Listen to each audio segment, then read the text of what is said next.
Recently, the Agriculture Fairness Alliance hosted a panel of experts who made the case for prioritizing fiber-rich foods in federal farm policy. Here, we present Paul, a fifth-generation Wisconsin dairy farmer who sees the writing on the wall for the dairy industry and sees a transition to fiber-rich food production as the way forward for our future. Hello.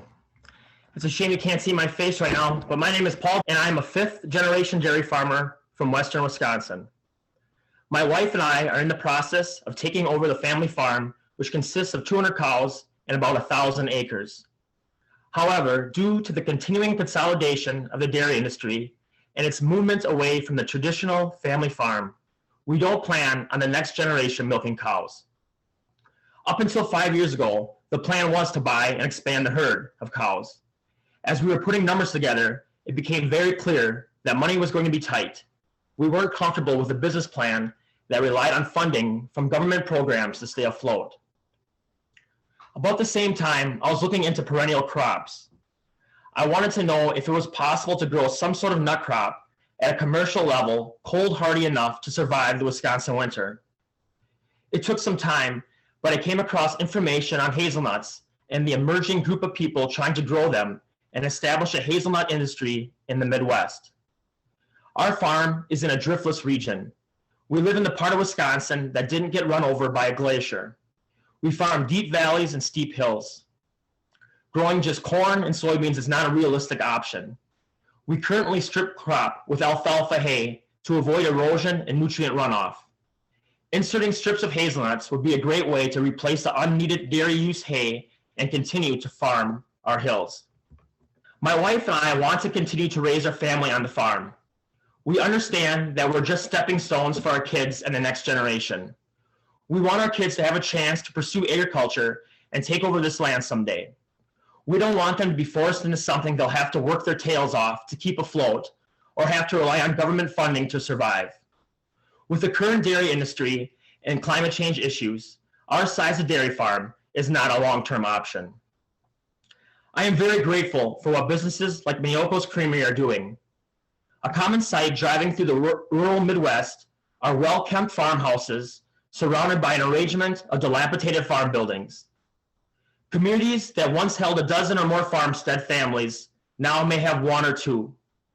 Fertile land that held so much pride and promise has been overrun by development and taken out of production forever. There are a number of farmers like me who can see what's coming, whether it be climate or economic factors. To keep small or smaller farms in business is going to require specific actions. We can't all keep doing what we are doing. Mayoko mentioned suicide. Dairy farming is mentally tough. Far too often you find out about a farmer who ran himself into the ground mentally, physically, or financially. It is a very real and common problem. Transitioning a farm is a long-term process. Education and grower outreach will be important. This multi-generational journey will continue. My 4 children live in a house partially built by their great-great-great-grandfather. What we have is special and important and worth fighting for. There will be ups and downs and plenty of new challenges on the way, but I think we are on the right path.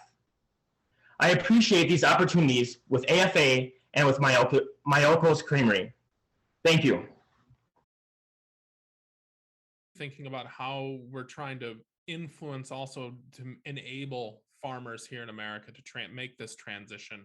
Paul, what is it that helps you? I heard you saying that specifically the market making activities like what's going on with Miyoko's Creamery to be able to sell fiber-rich foods into the supply chain.